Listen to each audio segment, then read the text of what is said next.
Maria Maldonado arrived at Campbell in 1992 and over the next 4 years earned the distinction of being the first women's golf team member to earn all-conference honors 4 times. A native of Argentina, she was the second international player to compete for the Campbell women, and she helped Coach John Crooks' teams win their first 13 of what now stands as 100 tournament victories, as well as Big South championships in 1993 and 94. 30 years ago last spring, Maria and her teammates became the first Campbell women's program to reach NCAA postseason play when the Camels competed in the NCAA Regional at East Lansing, Michigan. Following graduation, Maria spent 3 years as an assistant coach of the Camels and helped lead the women to an additional 16 tournament titles and 3 straight ASUN championships. She earned her MBA in 1998 and joined Feld Entertainment, putting her international business degree to use all over the United States and Europe. Through the years, Maria has stayed in close contact with her former teammates, regularly visiting Buies Creek to see old friends and share a round of golf. My name is Stan Cole, class of 1987, and this is the next installment of Tales from the Creek, where we visit with people who have made this place special over the years. I'm delighted to be joined today by Campbell Hall of Fame member Maria Maldonado. Welcome to Tales from the Creek, Maria, and thanks for taking the time to visit with us. Thank you, Stan, for having me. What a pleasure. Maria, let's just start out at the beginning. Tell us a little bit about growing up in Argentina and how you got started in golf. Well, growing up in Argentina was family style. An auntie gave us a golf club. We were members of a Córdoba Golf Club, and I played from a very young age, very, very young age. And the things just developed to then playing more tournaments, women's tournaments. The ladies would take this 10, 11, 12-year-old young kid with them to play the regional tournaments within the province of Córdoba. So I just then some nationals, and that's how golf was a big part of my life since a very, very young age. Did you play any other sports, or was it just golf? Yeah, I played a bit of tennis, the typical sports that we play handball in school, but just golf was what I wanted to do. So it just attracted my attention so young that I was drawn to golf more so than anything. About what age did you start, and when did you start playing tournaments competitively, you think? I have an award that was 1981. So I was 9 years old, and there was the golf course that I played in had a kids course inside the course. So it had a 5 holes. So we would do tournaments. So it's the big course, and inside the big course, in the area where maintenance is, they had a smaller, what we would call now a par 3, but back then it was the kids course, and they would have little tournaments. Then you aspire to go to the adults golf course. So somewhere in there, and it's all a blur, but somewhere in there, and I do remember I would get out of school at 4:30 p.m. and I would hop on a bus. If my parents didn't take me, I would hop on a bus with the jumper and the uniform from school and go hit balls. So it was just natural that I wanted to be on the golf course around golf pretty much every day. And it wasn't close by. It was probably a 30-minute drive. So, and there are not many golf courses there. So at the time, it was the only golf course. So that's what I did then.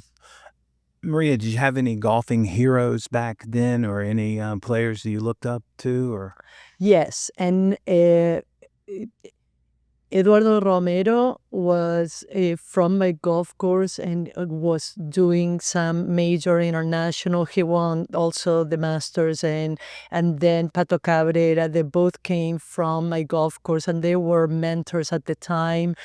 Communication was not what it is today, so we couldn't know what was happening around the world in the sport. But so the heroes I had at the time were those locals that were actually going out to the world playing, and they were mentors. They were nice to us, to the kids. So it felt that that was our guidance. But again, the TV wasn't a thing. Golf broadcasting wasn't a thing. So things are very different now than back then.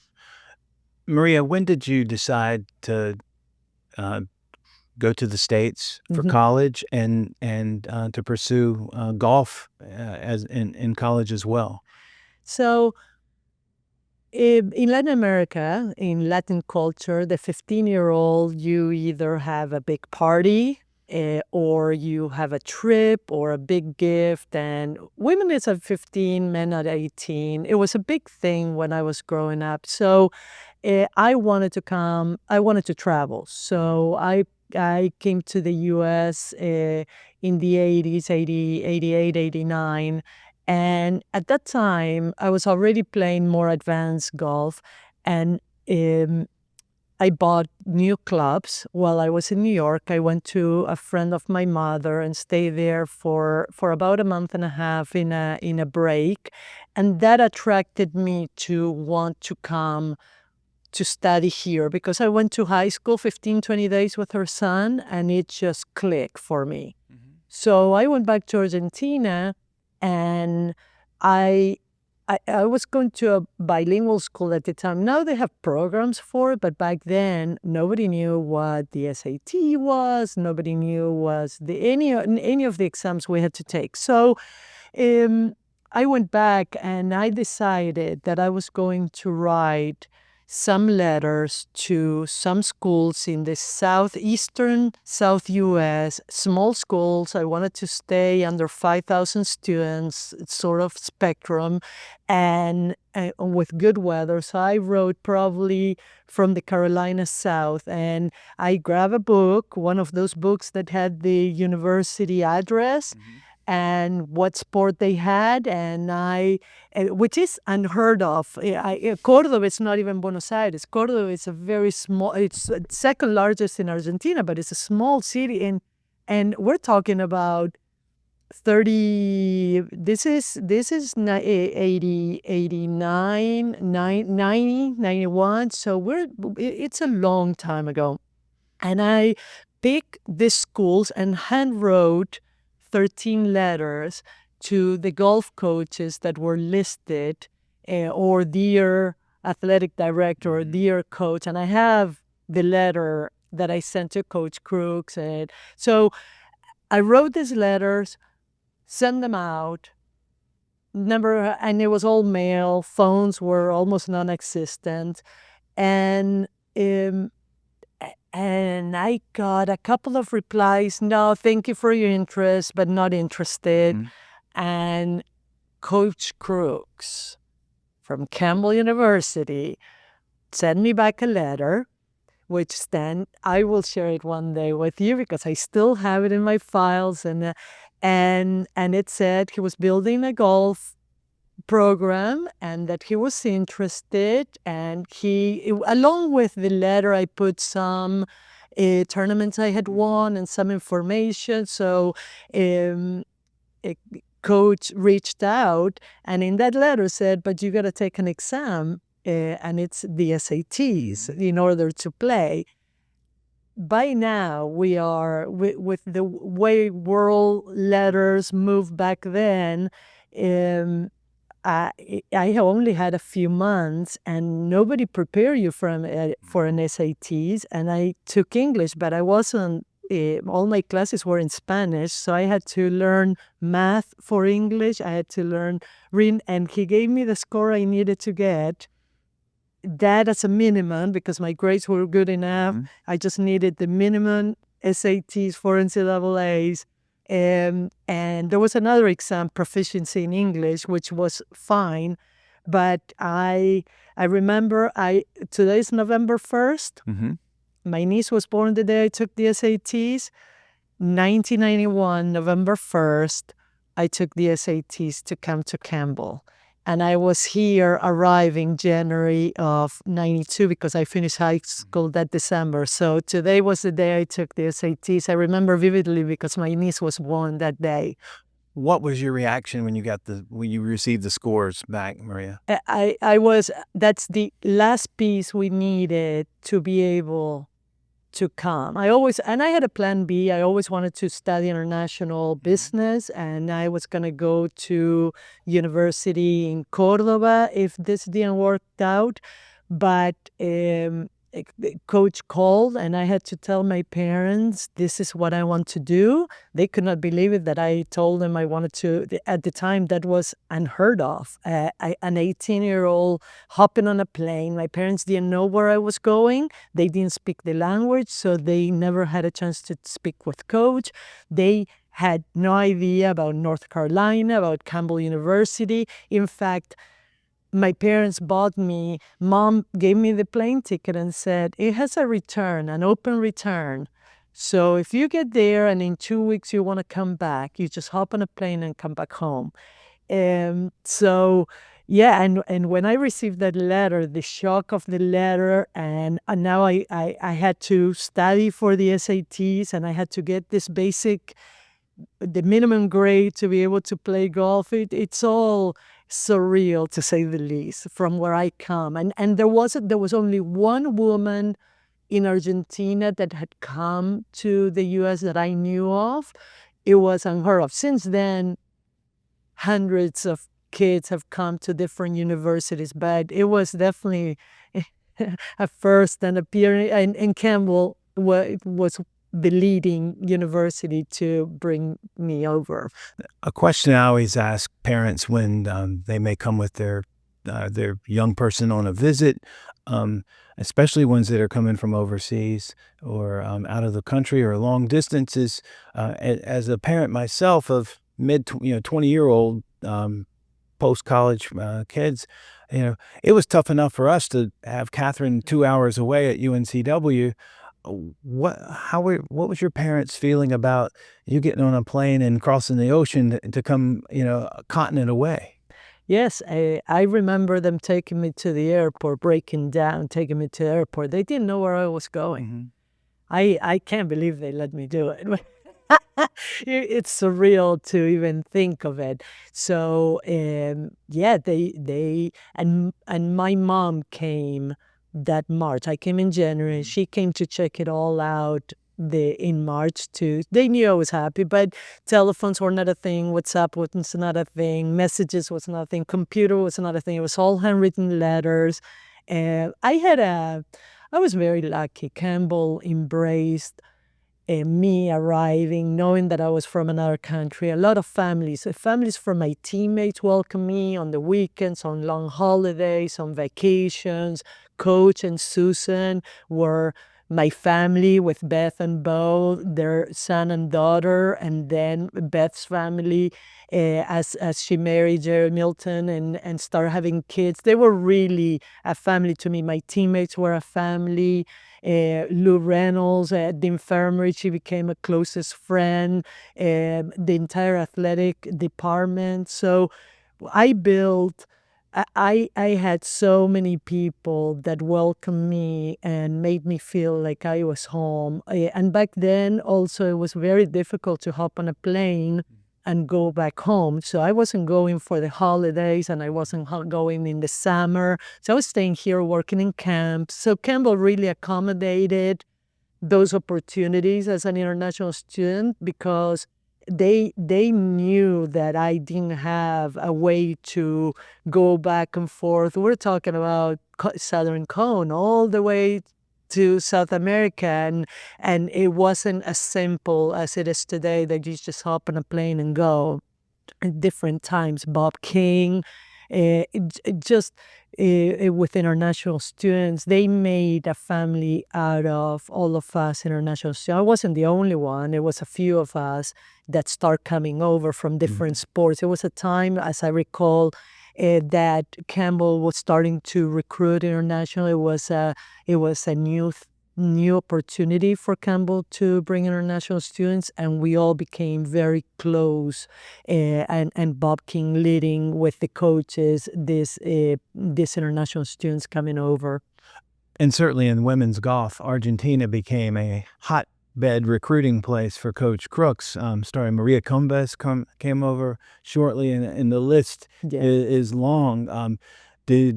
Were your parents getting calls from these other parents of other players to say, "Tell me what Campbell was like, and what were some of the questions, and how did they respond?" They were, but Maria Combes from my hometown, Patricia Monchietti, Mara Larrauri, a lot of this, and the list is long, but a lot of them, they knew me from playing. They started learning more about Campbell. Coach started putting Campbell on in the map, and people's trust the moment 1, 2, 3 come to the same university. People trust that they're happy there, that the degrees are that it's a Division I program, that the multiple degrees that the university offers for studying, that the student athletes are supported by the university, and you're just not sending your kids out to no man's land from other countries. You don't know how it's going to be. Since then, there were boys going to South Carolina. Since then, there have been a few different, as much as Campbell has moved to recruiting to other parts of the world, and a lot of Argentinians have gone to different universities as well. So, but we were definitely the first ones. I'll never forget Coach Crooks telling me when I was asking him about this pipeline to Argentina, so to speak. Yeah. And he says, and the way he talks, and everybody who knows him, he kind of has this great pace. And then he says, "Well, at that time, Miami Vice was really popular on the television." And, and Argentina is it's a family-centered, Yeah. Catholicism is the big faith. You had a lot of mamas who were thinking that the United States was like what they saw on TV at Miami Vice, but here we could tell them, "Oh, your daughter or your son could come to this small place where it's very safe and they can study, and the golf course is right across the street where they will practice, and we will take care of them." And he said that was the best piece of recruiting information he got when he was recruiting the parents. That's absolutely right, because that's what if you're going to send your kid across the world, you want to make sure that the purpose, schooling, safety, the sport that we're coming to play, the facilities, the weather, the people, the wholesomeness of the area and the place where we're coming. So it definitely ticks so many boxes for a lot of parents to allow to send their kids. In the U.S., it's very common for kids to go away. It's not in some countries. You study in your same city, you stay at your parents, and all is good. Culturally, that is okay, and it's perfectly fine. But it's rare to send your kids away. Here, kids at 18, they go to college, and they culturally it's accepted that at that age they're going to leave. So there are boxes parents have to take on where their kids are going, because it's just not within where their head is for the university years of the family. Maria, 4 months after you arrive, you win individual title at the Mercer tournament. That also was Coach John Crooks's first women's coaching victory at the time. What do you remember most about that first golf season when you arrived here at Campbell in the spring semester of 1992? And as I told you earlier, my memory is not the best, but I do remember Mercer. We had a coach had brought Janet from Auburn. He had recruited Jennifer from Canada. He had we had a couple of teammates that were on the team that were not on the golf program, but they played golf.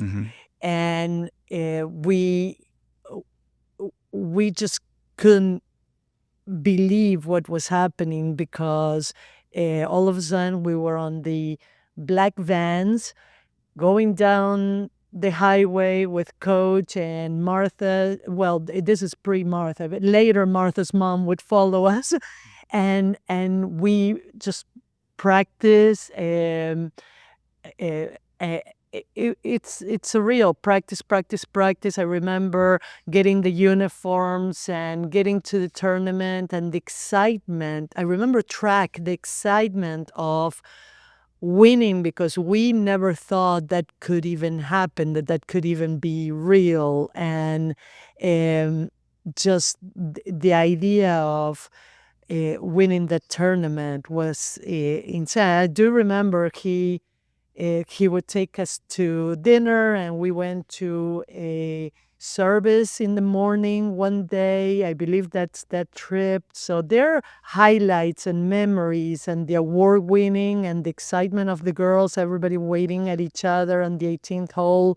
So it's a lot. We had a lot of so many amazing moments that it all blends together.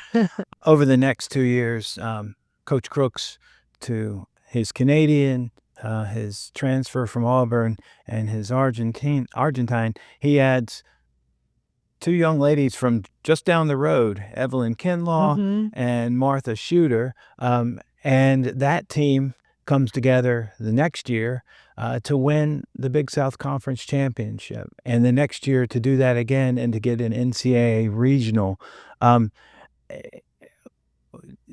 You went from not believing you could win to winning a bunch. And then what was it like then, Maria, to go to the regional and play against schools that had states named after them, as well, I like to call the big schools? I mean, what was... It was very intimidating. The fact that Evelyn, Martha, Janet, Jennifer, and I became very close. We are very close.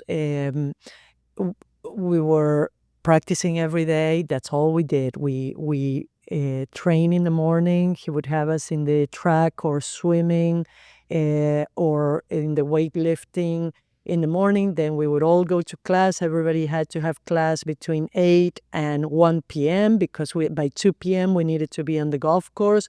We were practicing, playing every day, qualifying.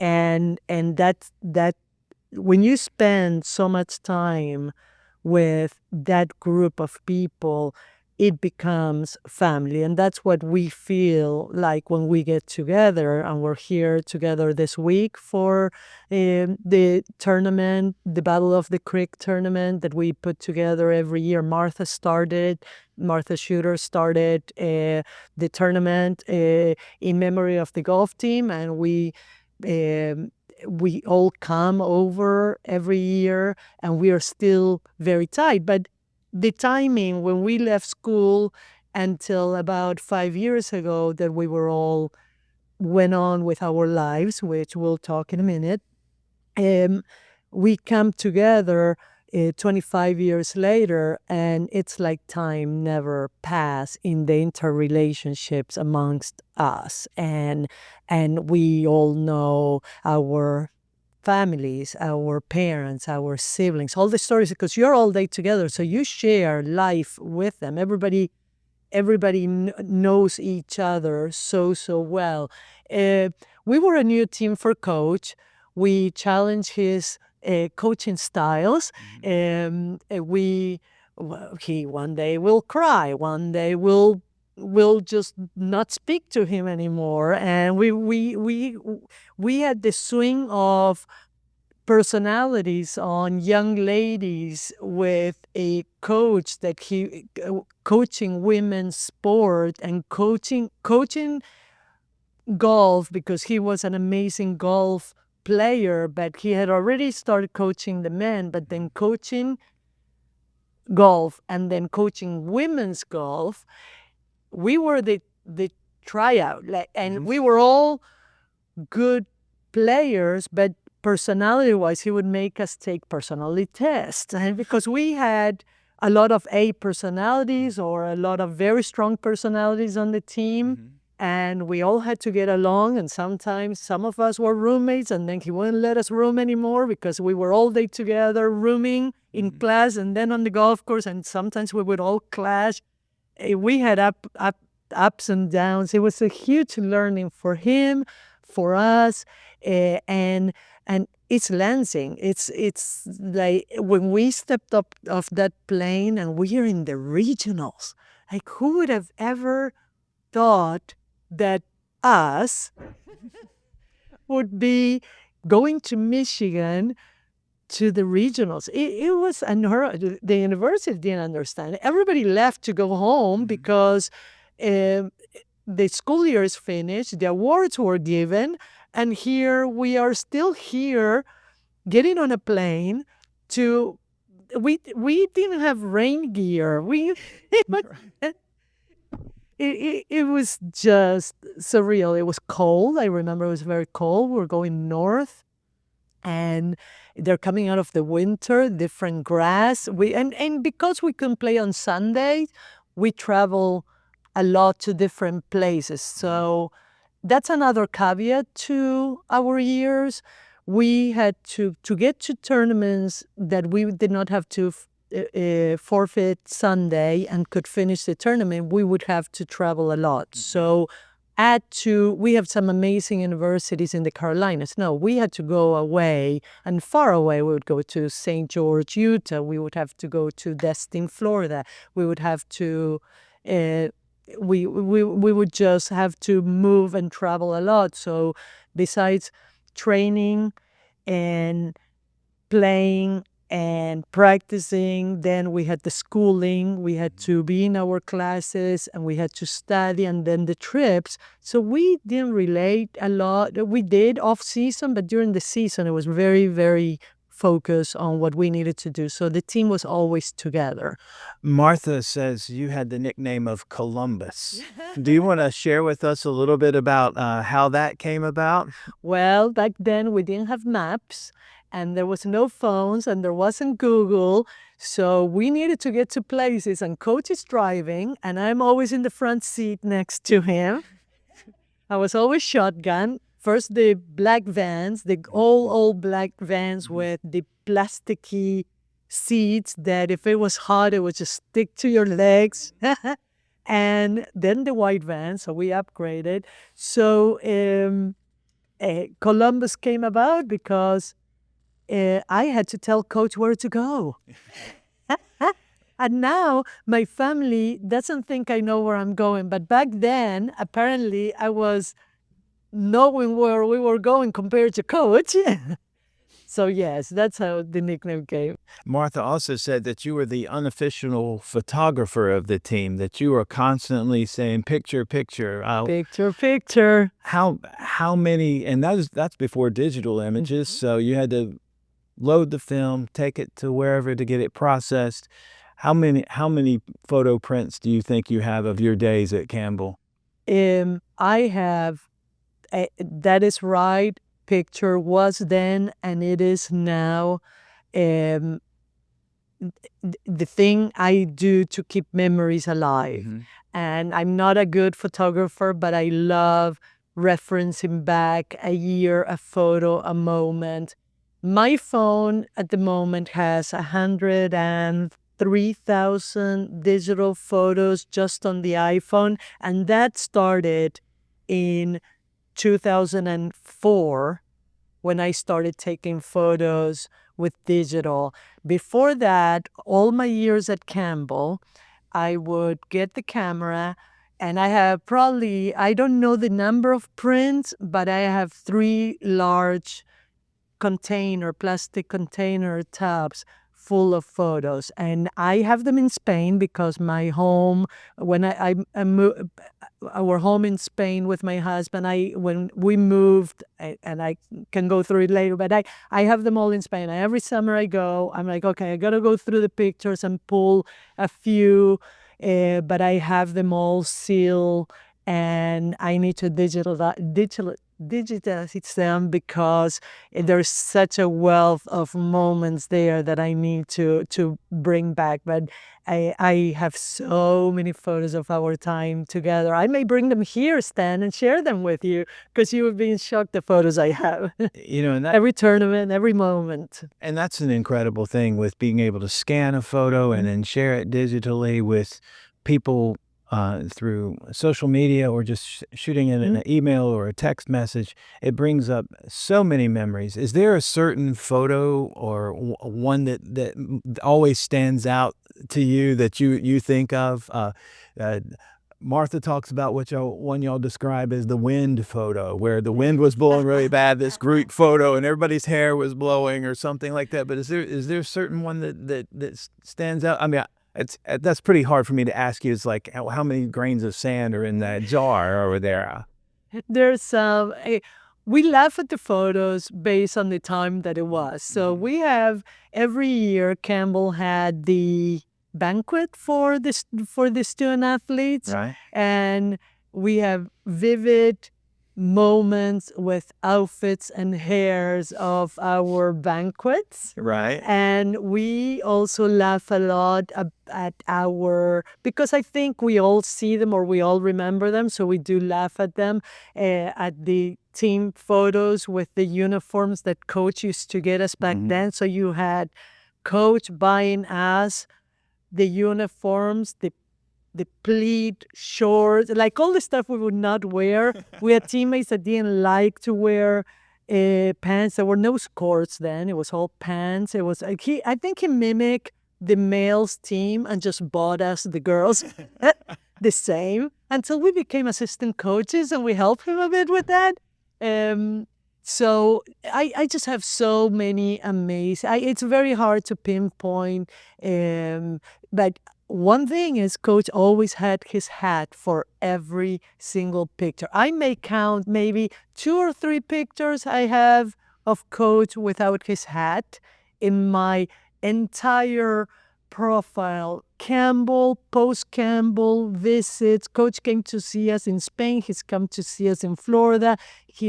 I've seen him at weddings of teammates around the globe. I can count. Probably those weddings are the only time I've seen Coach in a photo without the hat, his winning hat. So on the course, you won 3 individual titles, 17 top 10 finishes in 31 career tournaments here at Campbell. Maria, Coach Crooks has built a program that has won 161 combined men's and women's tournament titles, reached postseason competition 36 times between the men and women. In your opinion, what are some of the reasons that he's been able to be so successful here at Campbell? There's so many amazing things I can say from Coach. Coach, he made our day-to-day not to think of it as we are doing this because it's giving a scholarship or because he always went above in his thinking. He always put the goals in front of us. He always talked to us without breaking it down to where we would get drawn to the minute. It was always the vision. If I had to describe, there was always a vision and a goal where we needed to be.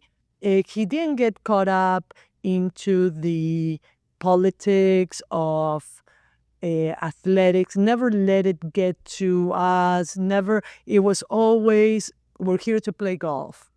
You're here to do your best. And the results reflected that very consistent way of we gotta practice, we gotta play and not let influencers affect how we were working towards an objective. Yes, we argue with coach. He let us argue. He wasn't. He was one more of us talking on about. He let the personalities of the team come to the table and play a role of. He would want us to decide what we're gonna eat, what snacks we wanted, what we want to do. So he gave us that opportunity to just feel comfortable and be ourselves. We argue with him, and there are people who are intimidated by the coach, or they don't have access to the coach. There's so many layers before the coach. This was always him and us. Mm-hmm. There wasn't athletic trainers. Maybe he had the support, but he was the one. We're gonna do this and we're gonna do that. And well, how about this? You guys and we all hated going swimming, but it was his initiative to go swimming. So many sports have all these layers between the head coach and the players, but we had an interactive relationship of expression, of willingness, of dedication. So we were always at par with him on the conversation. There was he was always driven. He was driven on his own game when he was a young man playing, and he treated us as such. We needed to go ahead and just win. That's what we needed to do. That was the objective. Attention Camel fans, join the Fighting Camel Club and support our student athletes like never before. Your donations go directly to funding life-changing scholarships, helping our athletes reach their goals on and off the field. As a Fighting Camel Club member, you'll get exclusive perks like limited edition merchandise, early ticket access, and the chance to watch Campbell home games from the exclusive Fighting Camel Club End Zone Suite at Barker Lane Stadium, or pregame with us at our exclusive hoop room before our basketball games. Don't wait. Head to gocamels.com and click on the Fighting Camel Club button at the top of the page to join today. We make a difference for our students when we do this together. Go Camels!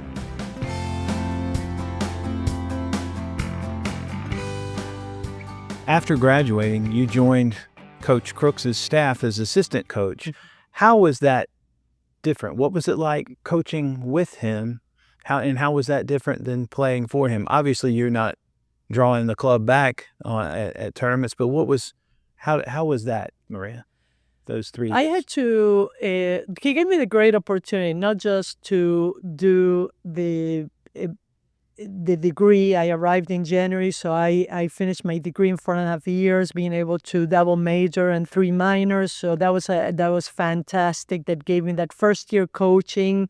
I was finishing the undergrad, and then I had the opportunity to do the master's the following 2 years. So it gave me 3 years of a great chance to work with him, finish my degrees, get a master's. As an international student, that was unheard of, that I still had, and I loved the game so much. So the opportunity to stay studying and still close to the game, not knowing where the future was going to take me with my career, and still be around my teammates. But I had to, in some way, elevate myself a little bit, because the coaching staff couldn't be with the players, and those were my friends and my teammates. And so that was, coach helped me through that, because I needed to, and Campbell had a lot of young assistant coaches, so I started hanging out with them to be able to separate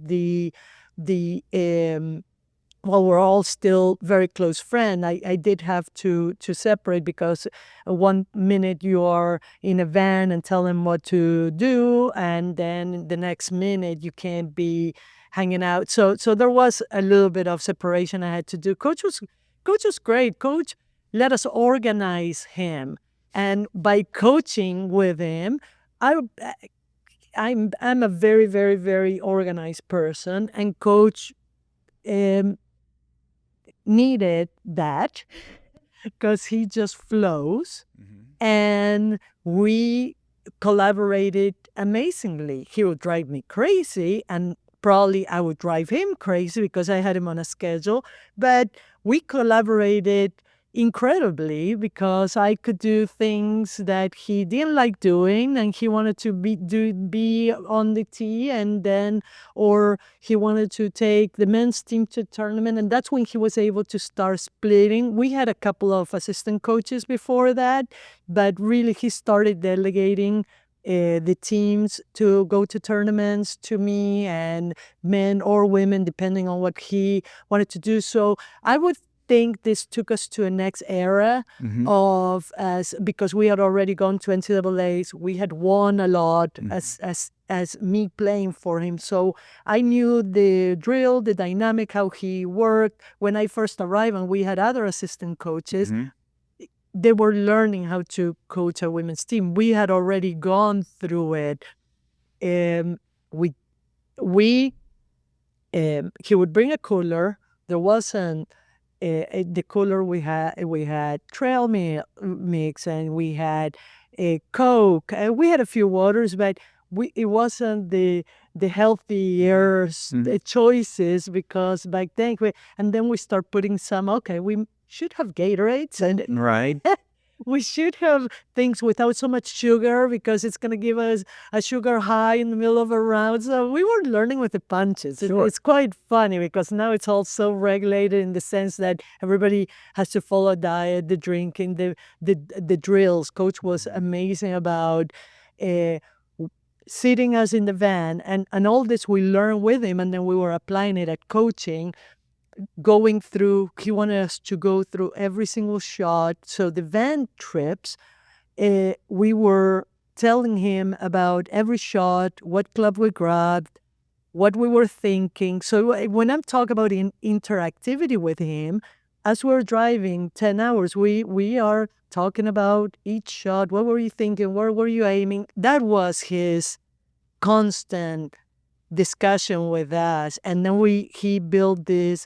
Now everybody has a playbook, but he built this scorecard where we would keep how many putts we had, not just a score, but we start keeping stats. All that came out of scratchy talking in the van, and then he built a scorecard. He would print a scorecard to keep a second scorecard with the details, so we would remember the round and go back and say, okay, we had so many chips, we should chip more. And so, yeah, a huge evolution that we apply once I was coaching with him.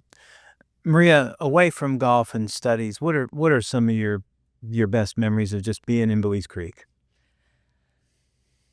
We, as international students, got some crappy cars from our parents. We would drive. When my developing the photos was in the Walmart in Dunn. So the once a week trip was to get the developing. We would get together a lot, always because the team was so close. We would hang out a lot together. So we would go get ourselves some beverages, have get-togethers with the men and women's golf team. Off season, when we were on season, we were all very much traveling and focused. But off season, we would just celebrate friendships, and we back then going to Raleigh wasn't so big, so every now and then we would go to Raleigh. So it was a lot around Buies Creek. Play golf, get together, have a good old time, hanging out with friends. And it was always around the other athletes as well. So it was our team and other athletes, the soccer team and the basketball team. We would all hang out because the athletes were just a big old family, as you may recall. Absolutely. Well, and the thing that has impressed me about a number of people over the years is that you get to know the people who are on the staff here and things like that. And my wife, Claudia, will tell this story if you think about Maria, when Maria was here, our daughter was born while you were here, right after you graduated, and you were starting to work as an assistant coach.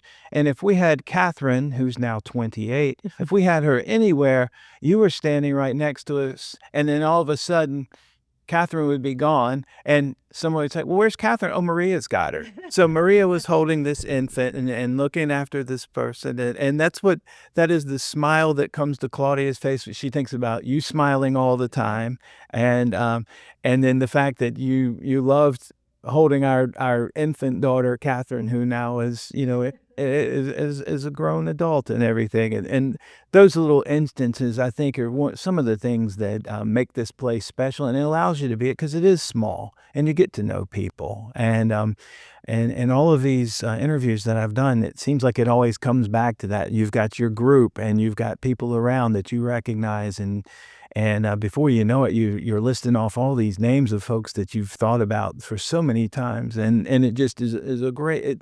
It warms my heart to hear all these stories. And it warms my heart. I saw your daughter last weekend, and it just flashed back all those amazing moments and the circle of life. Here we are, and we continue to encourage teammates and friends and people that have come to Campbell to come back, because the moment you come in, it's the feeling is incredible, because it's such an important time of our lives, and we build so many amazing memories that I just hope more people who get to experience, or I wish people experience what we experience here, just coming from a different part of the world, and all of a sudden we built a family, and everybody, and then we can see each other 30 years later, 28 years later, 32 years later, and just be able to pick up where we left, and that's unique for this place, and it's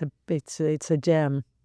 Maria, I like to ask this question to just about everybody, but what advice would you give to an incoming freshman on the Campbell golf or any college athletics team?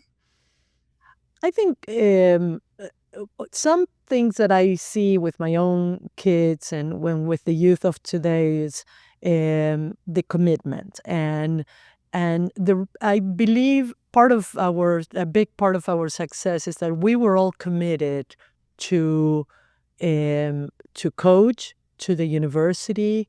We were all committed to make it successful, and I think that word commitment to taking a scholarship, committing to the school, that's who you're going to represent, sticking to it, sticking to those years, and not, it's not for everybody, and some people have to take different paths, but there will be tough times. There will be lonely moments. And I can speak of very lonely moments. I come from a family of 6. I'm the third girl, 3 more boys. I love babies like your daughter, because I come from very big, loving families of barbecue every weekend and get-togethers. And to come here by myself, Campbell became my family.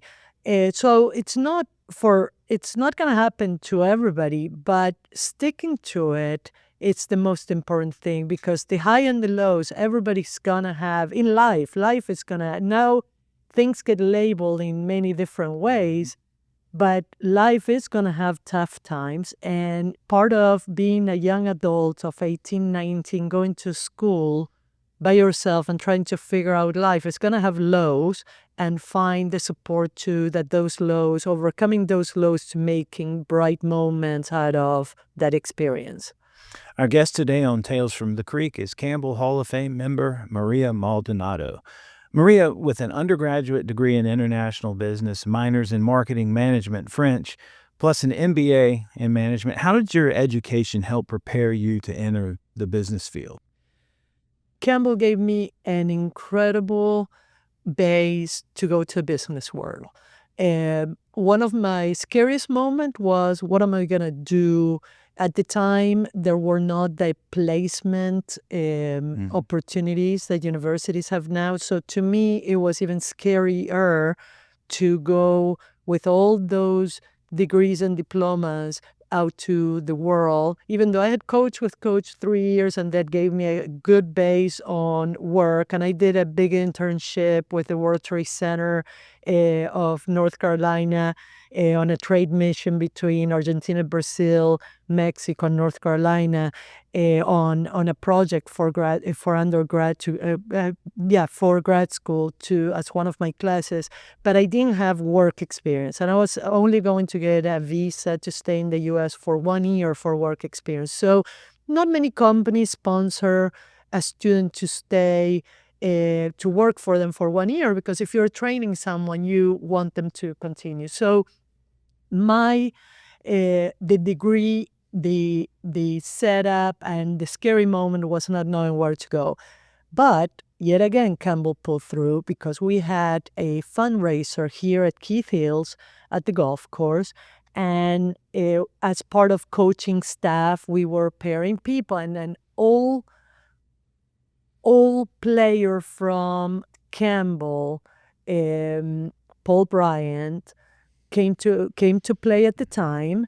And in that, we are in the parking lot here outside, and he said, "Oh, my son works for this entertainment company. Are you graduating?" "Yeah, I finish in a couple of months. What are you going to do?" "I don't know." "Well, you should talk to my son." And he put me in contact with his son, Brad Bryant. Paul Bryant came to Campbell, and his son didn't, but he put me in contact with his son, and I had an interview. I went to see shows. He worked in entertainment at Fell Entertainment. At the time, I didn't know what Disney on Ice or Ringling Brothers and Baron Bale, this company was all about.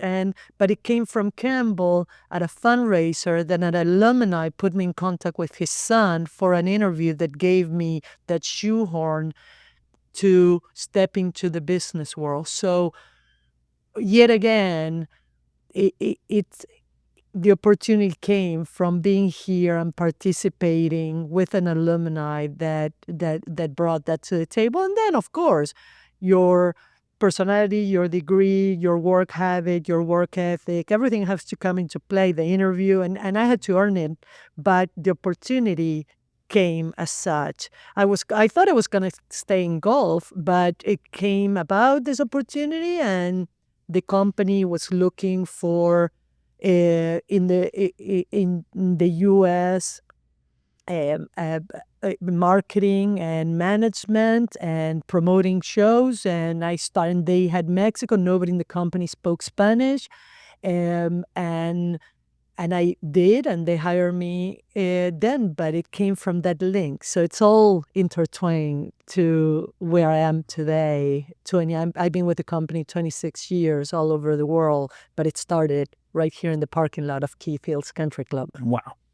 Maria, tell us a little bit about Feld Entertainment and some of the responsibilities that you've had over the years. Okay, so I started then, I started, as I just said, in Florida and Mexico as marketing manager. Shortly after, I became marketing director. I used to manage all these shows. Feld Entertainment is the owner of Ringling Brothers and Baron Bailey Circus, the producers of Disney on Ice. They have the license for over 35 years. It's the longest standing license for Disney. So it's the tour with Disney on Ice Productions.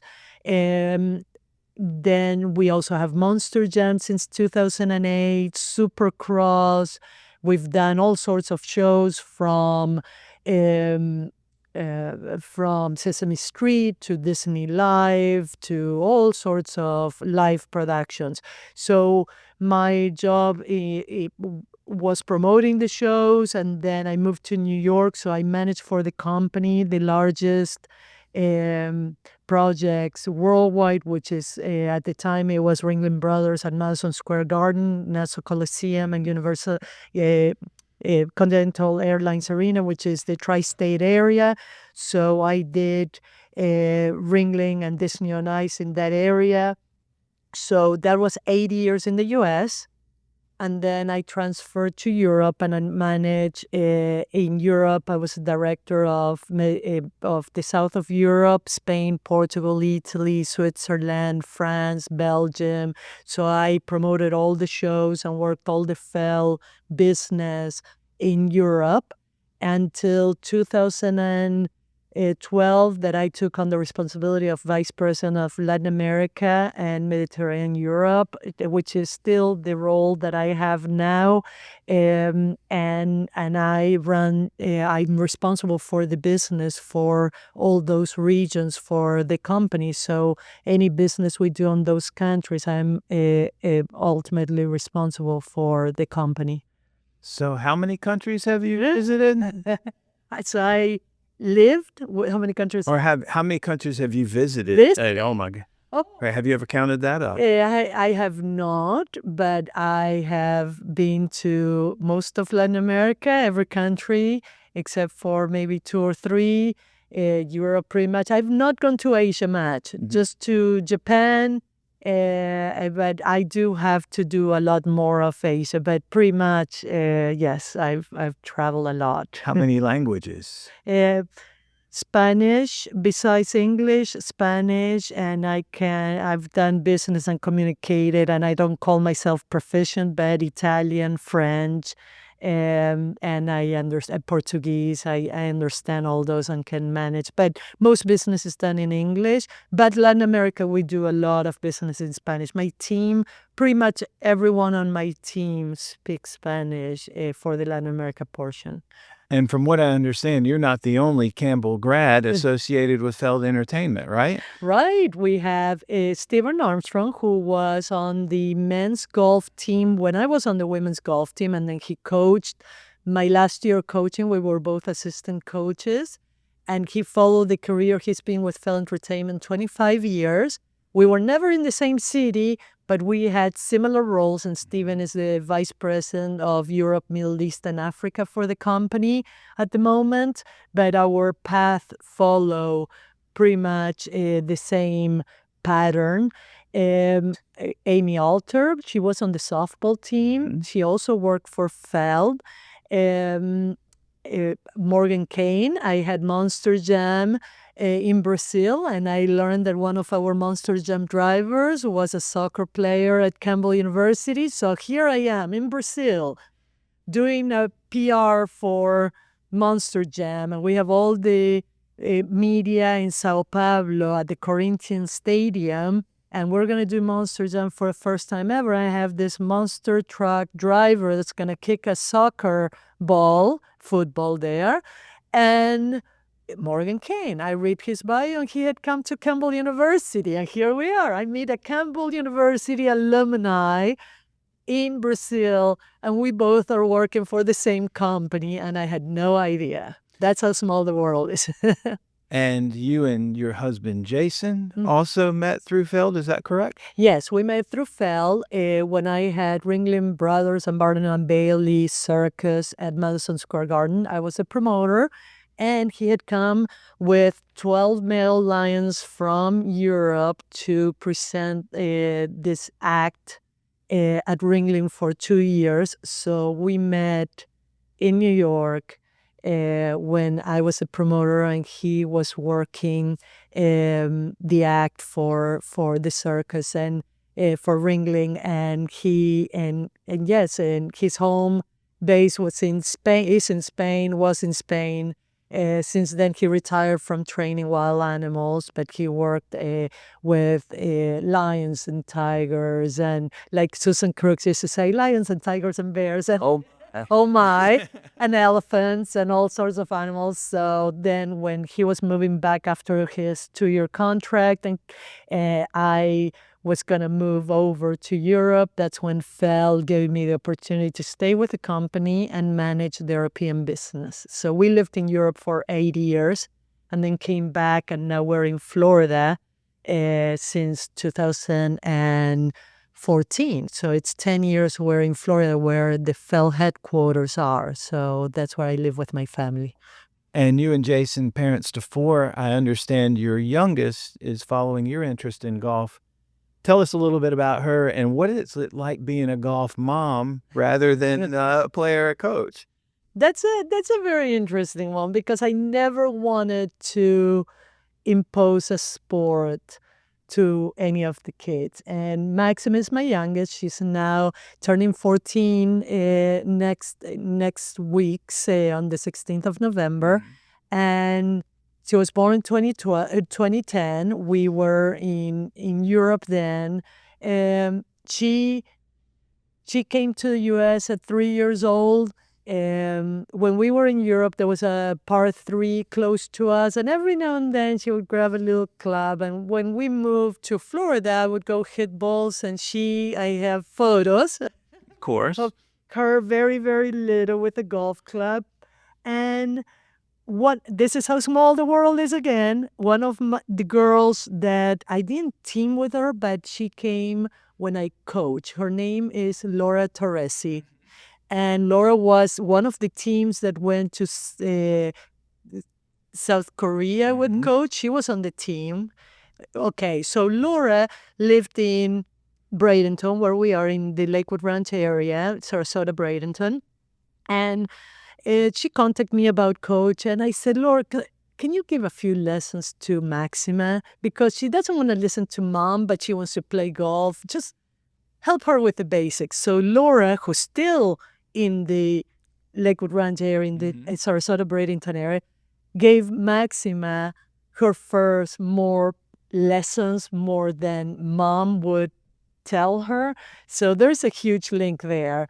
And at one point I said, Laura, what can I do? She said, have you looked into the first tee? I had no idea about the first tee. And I'm telling you, the first tee changed her life. And I wish I would have had it. Well, not because of Laura, but I wish I would have started Maxima on the first tee younger, because they teach everything around the sport that's not the sport, plus they teach the sport, but all the values, all that 360 of golf, and all the habits, and all the good manners, and all the nice things that come around. And the Sarasota chapter has an amazing coaches, Coach Lexi and Coach Katie, and Maxima became very close to them and the teammates. So she loves going to the first tee and playing.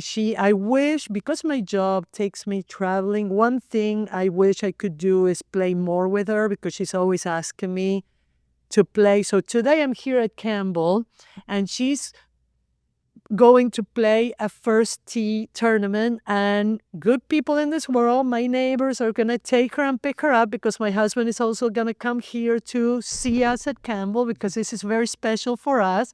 So the world of golf, we always have good people around us and good neighbors that help us get the kids to places. So Maxima loves golf. I don't know that she said she wants to play high school. She's in 8th grade. She may or may not. But she started volunteering with little kids at the first tee. So she really enjoys everything that comes with golf. I wish we had the golf camps here at Campbell. I wanted to bring her, but we don't do camps at that level anymore. But it's all those beautiful things that the sport brings that she likes. So it just fills my heart that. And Coach met her when she was a baby. And Coach and Susan met her, and it just has a bond. Her golf bag is a Campbell golf bag, and if I bring sweatshirts, she puts the Campbell sweatshirts. So it's just the cutest. Now I'm gonna go with more stuff back, and she's gonna be wearing Campbell gear like she's a camel. Wonderful. Maria, in 2007, you were inducted into the Campbell Athletics Hall of Fame. Your plaque is over there in the lobby of the Convocation Center. What does that honor mean to you? It means the world to me, because I am where I am today in the business world, in this world, because I got that letter from Campbell, come to study here. And I always tell Coach, that opened up every opportunity for me with a sport that I loved and I wanted to study. And in Argentina, the big difference is I would have gone to college, but I would have not been able to play golf at the same time, because we don't have programs like that. So Campbell gave me that opportunity to have accomplished everything I accomplished, and to be honored to be in the Hall of Fame, and to live the life I live now and lead the life I lead today in my personal life, my family life, and my work life. I take a lot of my learnings from the golf course, the etiquette, the honesty, everything to the business world. And that has taken me very long. But it all started, yes, I play golf in Argentina, but it all started with that opportunity that Campbell gave me. So to be a Hall of Famer, to be honored and to have my name and to be able to come back and see everyone at the creek, it means the world to me.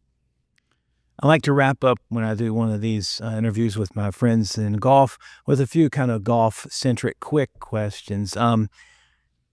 Who makes up your ideal foursome, including you? Who the three other people or four other people you want to go play with? Anywhere. It can be living, dead, anything like that, any era, any time. Who's your ideal foursome? I have to say my ideal foursome is my teammates that we're going to be playing together here. That's when I have the most fun. What's the most difficult course you've ever played? I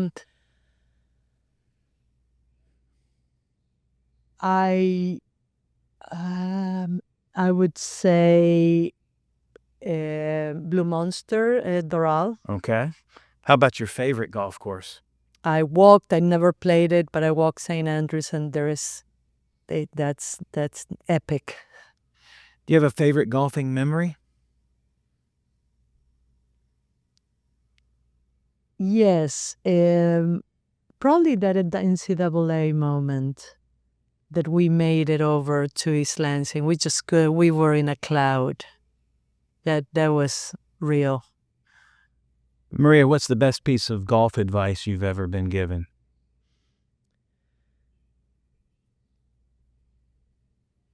That's a good one.